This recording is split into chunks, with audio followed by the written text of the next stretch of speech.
ආදරවන්තයින්ගේ දිනය හැමත් වැලන්ටයින් දිනය හැදුන හැටි දන්නවද? ඒක උනේ මෙන්න මෙහෙමයි. ඔය වැලන්ටයින් කිව්වට ඒ කතෝලික පූජකතුමෙක්. ශාන්ත වැලන්ටයින් කියලා තමයි ඒ පූජකතුමන්ව හැඳින්වුවේ. එතුමා හිටියේ ක්‍රිස්තු වර්ෂ 3 වෙනි ශතවර්ෂයේ කියලායි කියන්නේ. මේ කාලේ රෝමය පාලනය කළේ දෙවනි ක්ලෝඩියස් රජතුමා. මෙයා ටිකක් යුද්ධයට කැමති කෙනෙක්. මේ රජතුමා රෝමයේ හිටපු යුද බටයින්ට අලුත් නීතියක් දැම්මා. තමන්ගේ රට වෙනුවෙන් යුද්ධ හමුදාවට බැඳුණු මේ සොල්දාදුවන්ට කසාද බැඳීම තහනම් කළා. මේ නියෝගයට ගොඩක් සොල්දාදුවෝ අකමැති වුණත් රජුරුවන්ගේ නියෝගය නිසා කරන්න දෙයක් තිබ්බේ නැහැ. අන්තිමට සියලුම ශක්තිවන්ත පිරිමින් යුද්ධයට යන්න වුණා. ඒ වගේම ශක්තියක් නැති අය විතරක් ඉතිරි වුණා.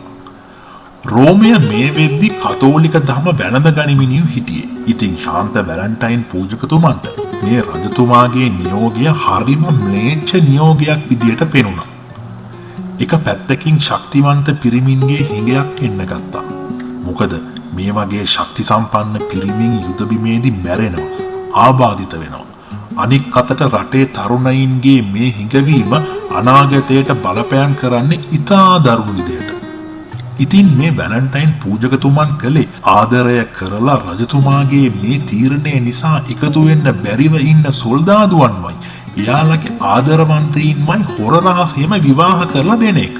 මේ විදිහට ගොඩක් සොල්දාදුවෝ රහසින් විවාහ වුණා. මේ කාරණාව ගැන ආරංචිය දෙවනි ක්ලෝඩියස් රජුරවන්ටත් ආරංචි වුණා.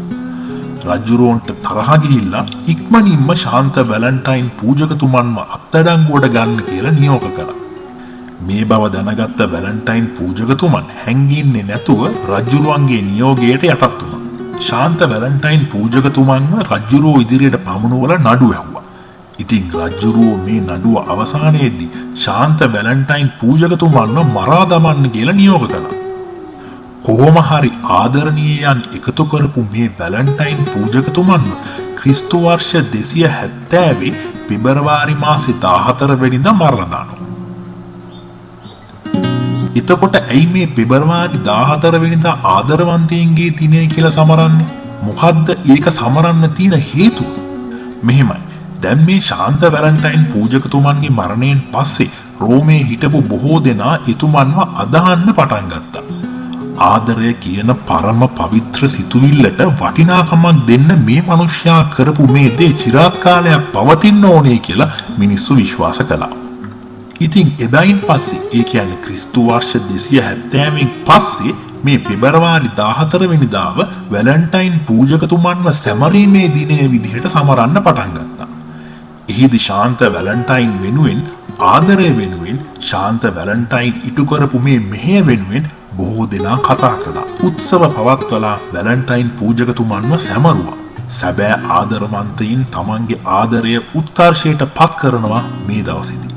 ඒ කියන්නේ තමන් හදවතින්ම ආදරය කරන ආදරවන්තයාට හෝ ආදරවන්තියට ආදරයේ මතක සටහනක් ලබා දෙනවා. කාඩ් එකක්, රෝස මලක්, ඒ වගේම ලොකු ටෙඩිබෙයා කෙනෙක් දක්වා මේක අද වෙනකොට දීර්ඝ වෙලා තියෙනවා. මේ ආදරවන්තයින්ගේ දිනය සමරන්නේ ආදරවන්තයෝ විතරක්ම නෙවෙයි.